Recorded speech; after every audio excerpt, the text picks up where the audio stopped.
Hello everyone and welcome back. Today I saw a Simic list that finished third in a challenge. It has kind of become the truth. It is getting more and more results as time goes on, and it all revolves around this guy right here.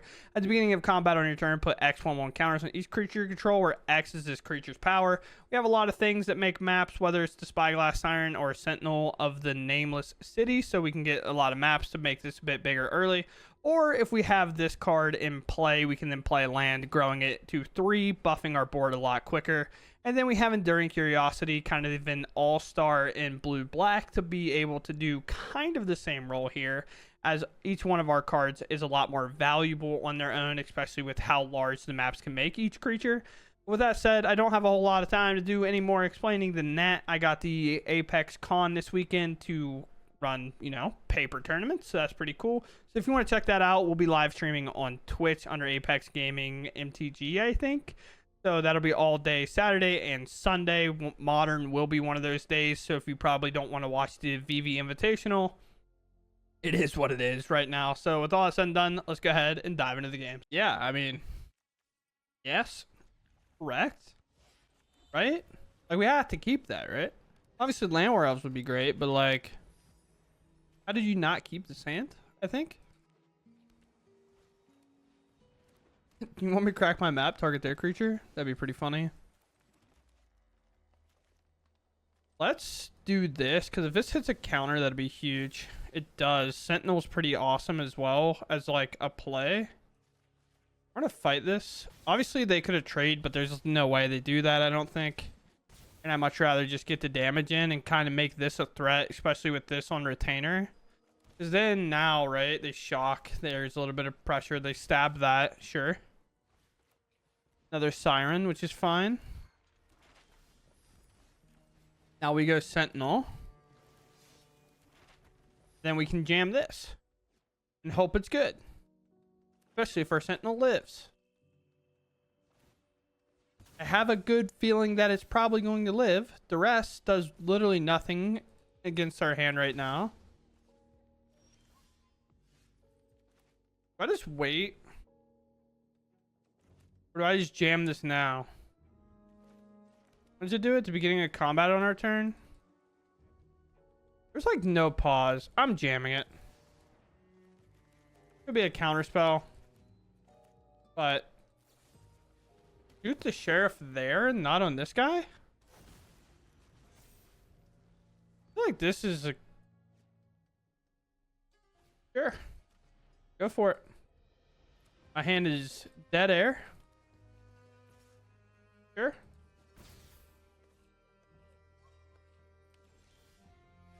Mechanical Sanctum, maybe not our favorite. The Sentinel. Another pause here. Make another map. Who's combat? Okay. It's tapped. Here. Sure. Alright. Sentinel's now a 6/7. I have 12 damage on the board, and it's 100% lethal in terms of attacking power next turn. Especially on the fact that we get to tap down and bounce a thing. They rip a land. These two cards I feel like have to not be that great. Well, one of them could be, I guess, right? Could be like a Kaito or something. No, they attack and pass. There's a Sissel. Sure. Goes to 7. Won't be enough, right? You know both my cards. Blood Pits. Done this. And honestly, bouncing either of these shouldn't really matter to us. I think we just hold our Flood Maul. Target here. Sure. Go up. Now we attack here. Because I don't think there's a chance they don't double block here. It could not, obviously, but I just... How you take 13 here, I'll just probably never understand. Because my thing is, say they flash in an Enduring Curiosity, I just bounce it back to their hand, right? Just keep.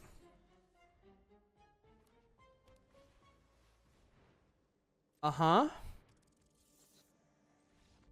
Yeah, I was just say, like, I don't know. I mean, I guess it didn't matter regardless now, right? Because we just end up beating them anyway, because every creature's lethal. And then even then, I just flash this in. They have to triple block.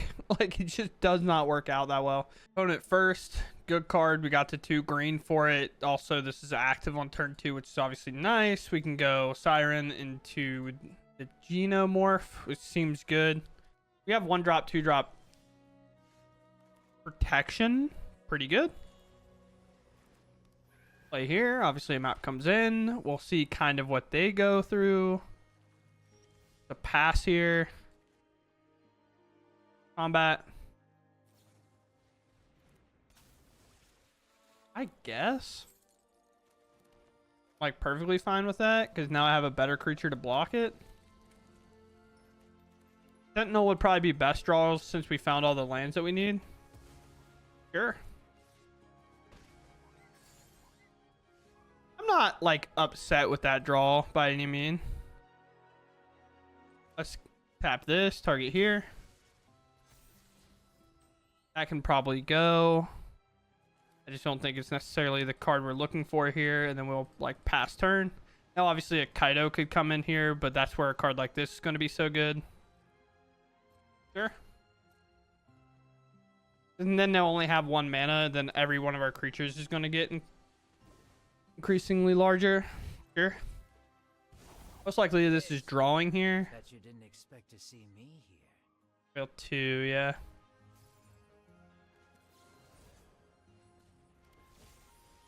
Alright, I'll take that.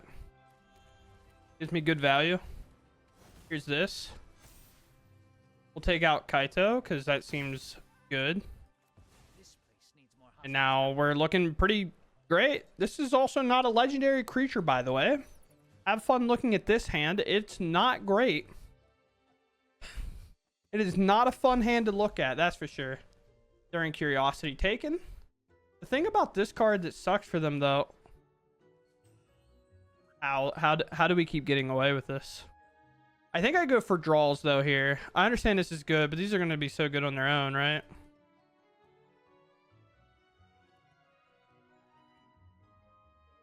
That just makes this one creature huge, right?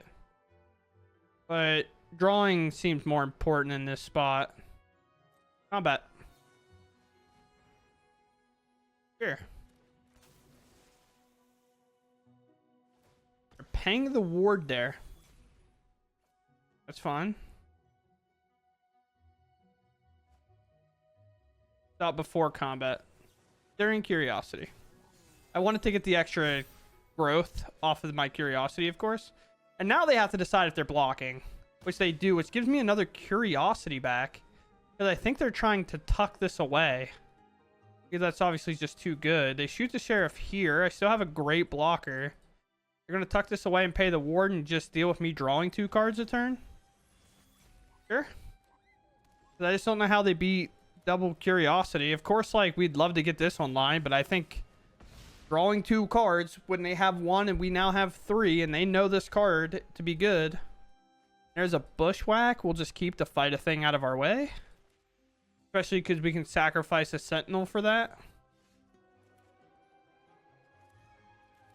They could have Counterspell, but I don't care here.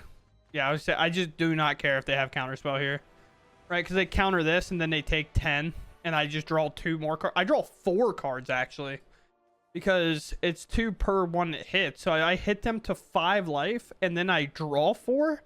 Pretty unbeatable at that point. Using a card that blue-black knows well and during Curiosity to beat them is pretty funny, to be honest. After all that's said and done, we get to go first with the Landwar Elves online, having a Royal Treatment up on turn 2 against Narset Sleeves. Mulligan? 3 mono red? Be a little horrifying. Landwar Elves up and ready to go.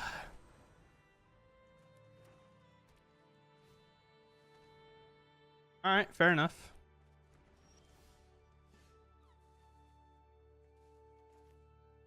It is kind of whatever. Like, because if I use the Landwar Elves to play this and then play the land, it doesn't get to attack, and this obviously goes away at instep, so it doesn't really matter. Sure. Would you like to take my enduring curiosity? That would make sense to me. Would have loved to draw on another one, but now we get to do this. Play this land in now. Obviously, they know my whole hand, but I still get to attack for 6 here, which is pretty nice. It just take the damage, makes total sense. This can't attack through either. This is kind of just sitting here for now, unless they obviously shoot this down, which is an insect druid, so it's obviously possible. Here. Go here and here. We don't give them more reasons to prioritize these. They do my Landware Elves. Sure. Which is interesting enough. I think holding this as a blocker against a Deep Cavern Bat is actually more valuable than the opposite way. But the best part now is we get to bring up this Soulstone Sanctuary, and this is a dead rip here. Obviously, they don't know what this is. The other thing, too, is these lands are everything. So, like, Shoot the Sheriff, which is their best removal, is not that great here. And, honestly, run it up, brother. Now, because we get to threaten lethal here, how does this work? Any bigger? No, I didn't think so. Here's a 9. They obviously block with the 1 because that just makes sense. Down to 4. Now it's like the thing is any land drop feels good, right? That's just a 6/6. Any land drop is lethal. Bushwhack gets that, right? I think it gives us everything we want. I'm not dumb. Because I go grab land, that's 3/6, block. Yeah, that gives us everything. Search our library for a basic. We go grab said basic. We play basic. And they're, oh wait, they're getting much larger. I forgot. The lands didn't die, so these are actually going to be 6/6s. And just like that, I didn't realize, to be fair, that is a slow roll by me. I saw 5 lands down here because I wasn't counting this as a land, right? I forgot that it's obviously still going to count towards the, oh, if you control 6 or more lands, that creature's base power and toughness is 6/6 until end of turn instead. Yeah, we definitely had lethal. It wasn't that hard of a concept, but yeah, my bad. Opponent first, we can go Landware Elves into Paw Patch. Offspring, which is really, really good. And then if we can get the Curiosity, we have like a double attack, of course. Ooh, against mono green, so we should be fine to do all this. I'll most likely have to shock this land in regardless, no matter how my hand curves out, so I'm just going to go ahead and get it out of the way. Obviously, if I just rip land, and all that kind of stuff, then sure, I guess. Oh, this is pretty good. They're on a mall too, huh?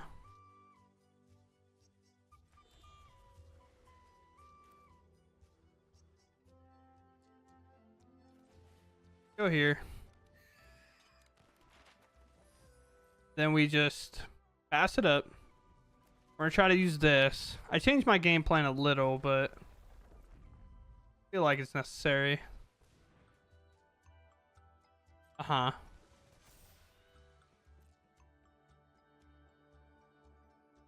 If they attack, okay.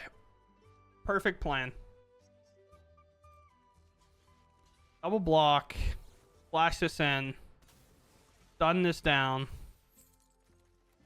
I know this seems like an awful exchange for us, but if you've ever played against this deck, you know as much as I do that most of the time it is just get the things out of the way while you can, right?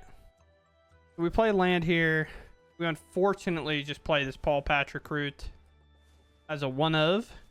We go to combat. We hit it, and then we shuffle this away. Obviously, they can play another one, and that changes a lot of kind of what happens to our game. Here's another one, for example. And now it's going to be a 4/4, which we typically can't really stop. Unless we rip the card of choice. I just don't know how we really beat this. An enduring curiosity, and we're not anywhere within the means of just like getting out of this turn alive, huh? I think we got about as best that we could ask for with what we were given. And we're just still going to probably end up falling short here. This goes to 8. Not like super impressed. Never mind. So that's back. That goes to 1632. Yep, we're dead. Yeah, I mean, I think we got about what we wanted. They just played 2 Hydras and we lost because we didn't have the bounce spell or anything. I think if we have like into the Flood Maul, this game's easy, but we just didn't. Go first. No Land War Elves. We have to kind of get a little bit fortunate with our like hitting lands and stuff, right? So we're gonna try though. Obviously, we'll try our best. Land, little Siren out, make a little map token. Probably still just establish this guy down because obviously we know the pressure it can provide is so good. All right, is this gonna prove me right or wrong about my Into the Flood Maul pick? That's a blue land. Okay. Yeah, so here, I definitely think the play is to go here. Then we attack. So a cool thing as well, the turn we play this, if we have a land drop to make, we can turn it into base power 3, so it'll actually pump everything by much more. Okay. Under the Flood Maul will matter a bit, but not maybe as much as we would like. We go here. You hit a land, which is pretty huge. Now this part doesn't really matter. We swing for 3, 4, and then we play here, and then we go for the homeboy against artifacts. It feels like we have good chances. Synthesizer, of course. We get kind of one turn unhindered. Well, do I honestly just bounce this thing to make their plan much worse? Or do I go for creatures and just grow everything, right? That feels like it has to be the right choice.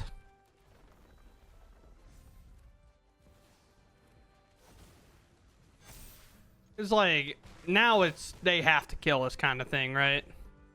And I will be able to fight said thing. I play a land. This grows by a lot. United Battlefront. They did keep 1 card on top. We'll just have to see, honestly. Synthesizer and Snare. So they're going to make like 4 constructs here, which shouldn't matter. I should be able to win here regardless. Hold on. Pause. Everybody pause. I guess drawing for turn doesn't matter, right? So I bounce this. I play that. How do I... There has to be a lethal line here, right? Bushwhack fighting doesn't do anything. I Flood Maul, bounce that. I get that back. But it does make everything so massive, right? Yeah, I think I have to. Want this back. I now play a land. I make this base power much higher. Then I just do this, so I make my creatures go wide enough. Then bushwhacking fighting a thing right now doesn't do anything. So they can't afford to double block here, so it has to be an all-out attack, right? No, they can't afford to double block here. Then they lose everything, right? I feel like it's all-out attack. Block. Double block, sure. We actually want to change how this damage is done. Because if we look at the battlefield here, this is going to die, lowering the artifact count. So doing 6 here is actually a mistake. We want to do it like this. Right? Am I bushwhacking one of these? Shouldn't matter regardless. Do this.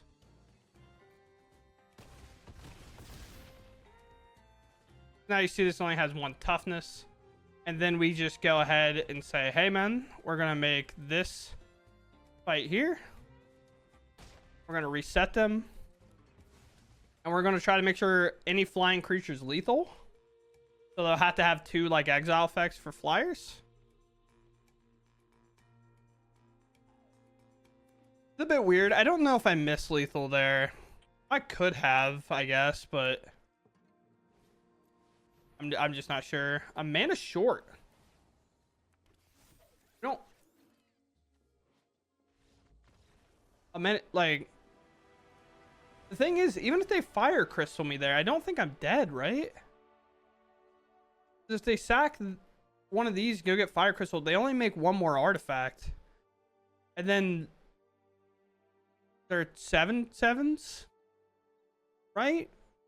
Maybe a little bit higher, and then I just can block and then hit for lethal. Oh well. I mean, we found a good way to get through regardless, but it was a bit weird. Kind of only really have like 1 problem with this hand, and it's the fact of like the aggression's a bit low, but we'll keep.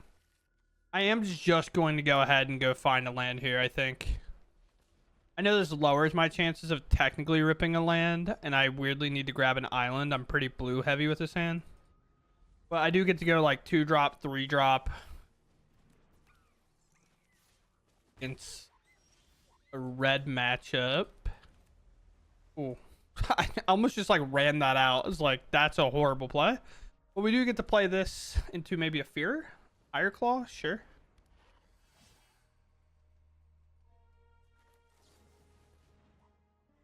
Blood Pits. Pause there, so they're gonna have something for us here, I think. We'll tap this.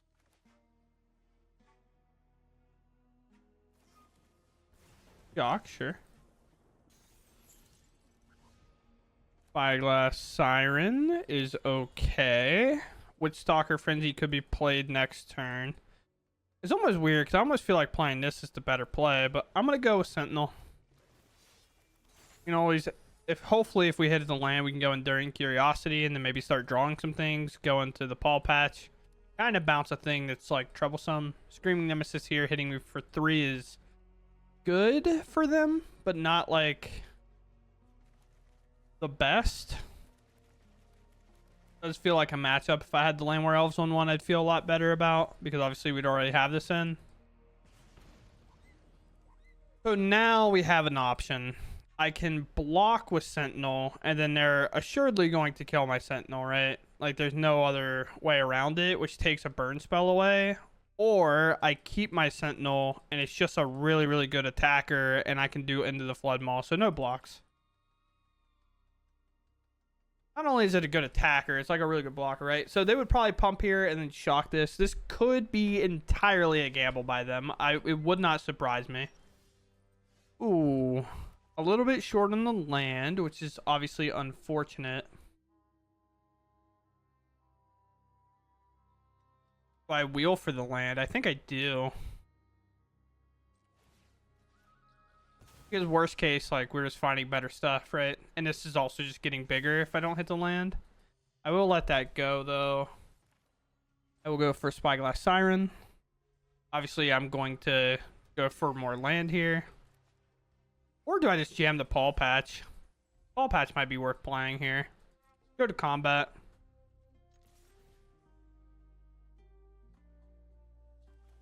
Maybe it's not. Maybe I should still just go for the land. So obviously, I think this game changes if I get Enduring Curiosity in play. Yeah, I'm not going to target here because I can just shock it in response and kill it. That's a guaranteed land, so we'll keep that. Also, it fights a creature at worst case if I want to do that instead. You have no way to gain life, so this could technically jump in front of a Screaming Nemesis, and we're not going to be that worried about it. Which Stalker Frenzy is 5. I will most likely block this if it comes down to it. Obviously, Double Lightning Strike can answer my Sentinel, which at that point, obviously, we're probably fist pumping. That's pretty solid. This Bushwhack, we're most likely going to find a land at Double Paw Patch if this turn becomes pretty uneventful by our opponent, because then it just makes everything they got going on much harder to pull off. There's a lot of things in this turn, and as you could tell, it's a pretty hard one. Our opponent hits the tank. Slick shot show off comes in. Now, fighting the slick shot seems pretty reasonable. Instead of even doing that or just bouncing it. Now if they go to combat with anything other than the slick shot, it feels like a pretty clean block. We honestly want them to attack all out so I could hit this higher claw, but unfortunately it does not happen that way.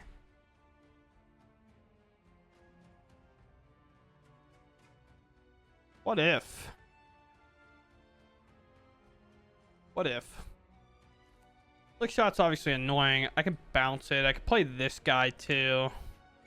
Worst case. Let's go grab a land. I'm pretty on the fact that Enduring Curiosity is pretty important. Also, if we rip the big boy, we know that that's what we want. I may mess this turn up, but that's fine. This has 3 power to start with anyway, so it actually doesn't really mess the turn up regardless. I know it's like a simple sequencing play that would matter potentially, but I think overall it doesn't. Just because it does start off with 3 power. Technically, it would give it 1 less toughness, and that actually might be a problem. Yeah, because base power would be 3/3. Now, obviously, a lightning strike can go here, cause a little bit of problems for us. That's why I would love to maybe use these map tokens. Lightning strike does come in.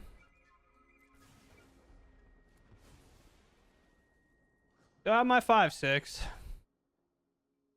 They haven't really wanted to attack into. The lightning strike is used, so the play of lightning strike plus maybe something else is probably not great. Full commitment off the slick shot, it seems.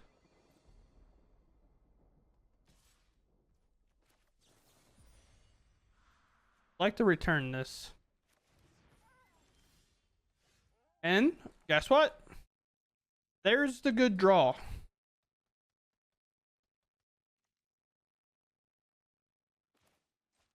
We're putting him in. Here's 6. Here's half your life total. You will eventually have to block us. Honestly, attacking here might be a mistake because they get to trade this off, but they can attack with it next turn regardless. It hits a burst lightning.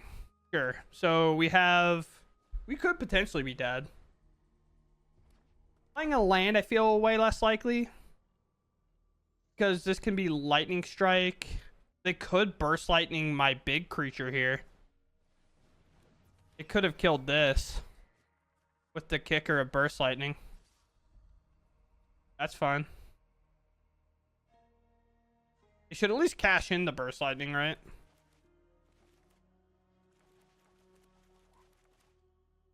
You could have lightning strike and burst lightning.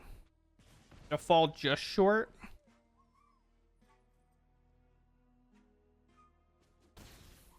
Six.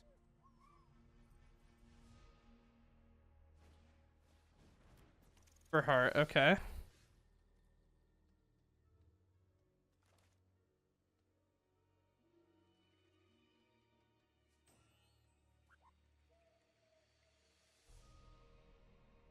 I get this to like 4, this is going to 8. I need this to be swinging for lethal pretty much.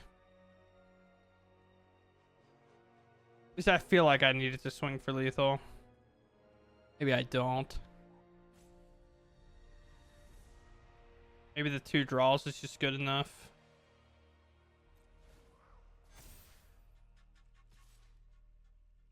I guess if I attack with both, they are forced to block something, right? So it's just the same as leaving back a blocker, essentially.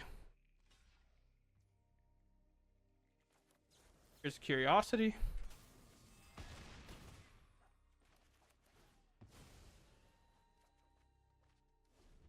All right, did you draw Lightning Strike? Lightning Strike does kill us here. They miss it. Okay. I feel like that's a game, when I watch it back, I'm going to be pretty disappointed in how it played out and how I played. But with that said, we're just going to move on. All right, we keep here. Uninteracted. You're good. Frogs. Okay. I don't know if that means they're going to interact with me or not. Botanical Sanctum. Frog. Birds, heirloom. One for a creature? Sure, I guess. I'll allow it. There's a play you are allowed to make. We're gonna offspring here. A lot of lands in our hand. After, of course, the last one of, you know, not really having enough land and having to kind of pilot it out a bit weird. But now we're super wide, and if they target anything, counters are going to start flying everywhere. But just frogs. Arena saw our deck and was like, that's questionable. Here's frogs. Because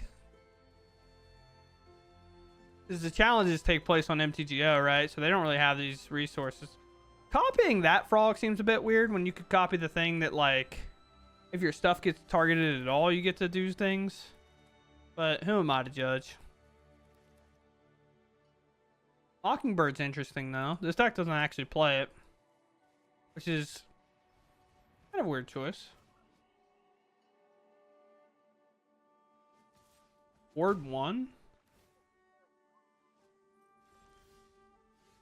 Alright, can I, with the lands, please, can I just stop drawing all of them?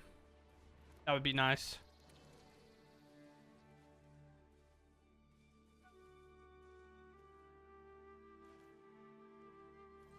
Land.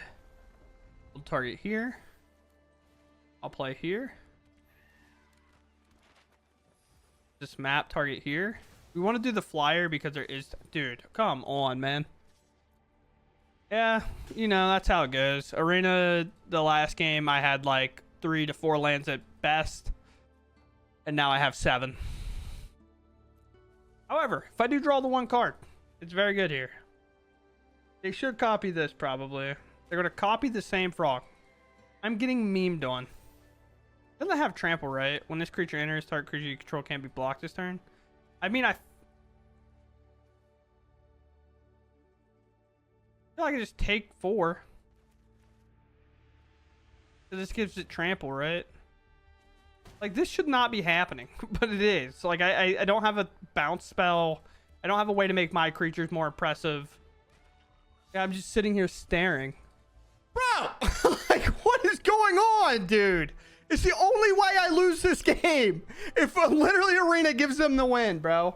That's insane to me. Oh, man. People are like, Arena's not rigged, or Arena's rigged. And like, this is why people think so. Like, look at this, bro. Literally just the game before, I couldn't get 4 lands, and now I have 8. I'm drawing a land every turn. Just like any oversized good threat is just good. 1, 2, 3, 4, 5, 6. It's literally not worth it. It's better to just let them draw a card. But I can't. Arena's a joke, man.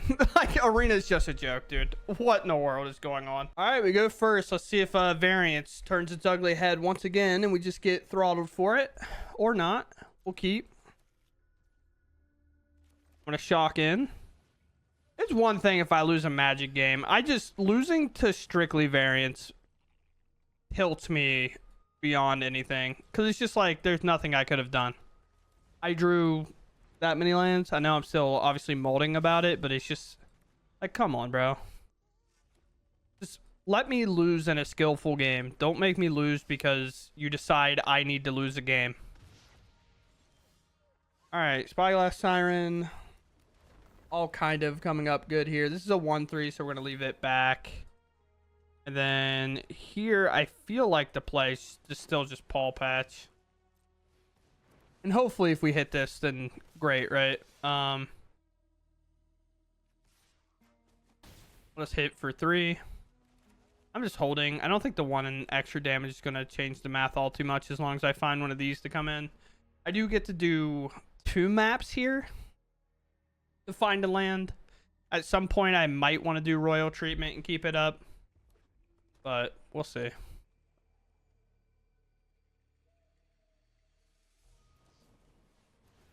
Hence why Royal Treatment might be good.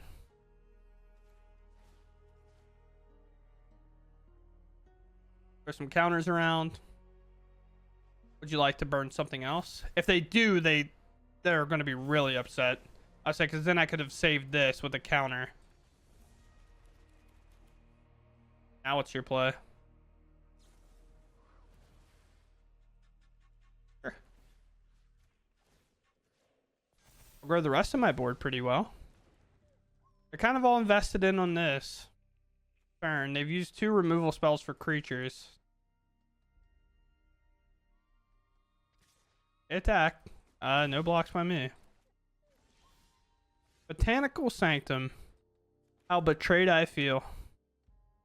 We'll probably still end up just using it here over anything else. Let's target here. So the Flood Maul seems like an okay pick. Especially with kind of what's going on here. Could I just... Honestly, it probably doesn't even matter.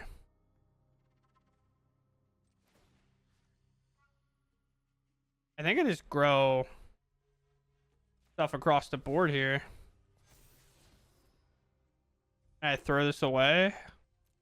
Now that I think about it, I'm on the aggressive plan, because now they just die if I play this right, because then it goes to 4, 4, 3.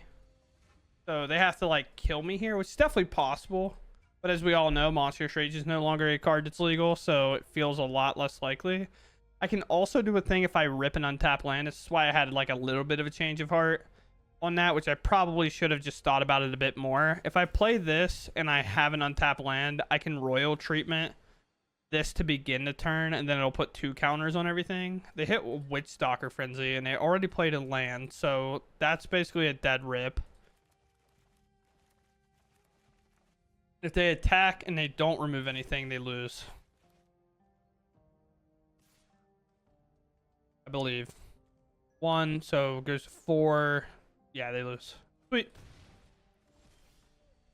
Alright, I do want to show it off, though. Let's shock this in. Let's go here. Let's Royal Treatment it. And now it goes up to 2, and then it puts 2 counters on everything, and we slack them for a lot instead. But yeah, crazy when we get to actually, you know, play. Obviously, we win, so I obviously feel a lot happier about it. But just not ripping every land in the game was pretty cool. All right, everyone, that's going to do it for me. I don't really have a time to do an outro. The main takeaway is that the deck did feel incredibly strong when it kind of functioned. Whenever we kind of got bad variants where we just drew a lot of lands in a row, it obviously didn't do too well there. But we do play 24, so it's kind of weird in a deck like this, but we do have a lot of maps to get lands out of the way if they're to come. But I will say this card is very, very good, and it does very, very well. And this deck, whenever it is kind of flowing, if you want to say it that way, or operating as intended, it does feel incredibly strong. Landware Elves on 1 is obviously going to open us up to a whole lot of opportunities, especially getting to play this and then maybe play a land or something, but that didn't really benefit any value. But if we can go Sentinel and then maybe get into a Curiosity or this, we're then looking into drawing a lot of cards and making the game pretty hard to lose. Unlike blue-black, whenever Curiosity is drawing us a ton of cards, each creature individually is going to be a monster, especially whenever you get to that 6 land drop. Like this card making any creature a 6/6, obviously pretty tough. Whereas like obviously blue-black, when they're playing Curiosity, it's like, can my 1/1 hit my opponent, the Deep Cavern Bat, or is Flood Pits alone going to be fine? But if Flood Pits is now a 6/6, it's a lot more, right? They can't chump it. They're not going to trade it. It's just most likely going to remove their creature, which isn't necessarily a card draw, but it is a removal spell on a stick, kind of, if you want to look at it that way. With that said, that's all the time I got for it, and I'll catch you in the next one. Thanks for watching, and goodbye.